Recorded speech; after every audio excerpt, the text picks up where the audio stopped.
Hello guys, நம்ம CM Vijay 717 TASMAC அதிரடியா மூடினது தான் இப்போ நாடு முழுக்க வைரல்.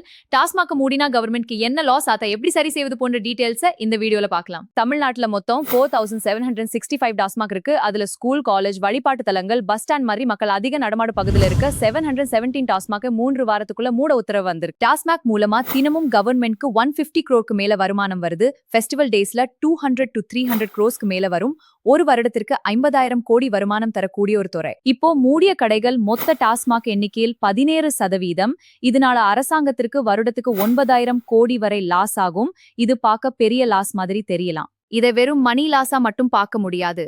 மது காரணமாக ஃபேமிலி ப்ராப்ளம்ஸ், ஆக்சிடென்ட், உடல்நல பாதிப்புகள், வேலை திறன் குறைவு போன்ற சமூக பாதிப்புகளும் அதிகமாக இருக்கு. இப்போ டாஸ்மாக் வருமானத்திற்கு ஆல்டர்னேட்டிவா tourism, IT park, start ups, industries, exports போன்ற துறைகளை வளர்த்தால் கவர்மெண்ட்க்கு நீண்ட காலத்தில் பெரிய வருமானமும் நிறைய வேலை வாய்ப்புகளும் உருவாக்க முடியும். அதே நேரத்துல கம்ப்ளீட்டா டாஸ்மாக்க திடீரென மூடிட்டா கள்ள சாராயம், பிளாக் மார்க்கெட் போன்ற ப்ராப்ளம்ஸ் அதிகரிக்க வாய்ப்பு இருக்கு.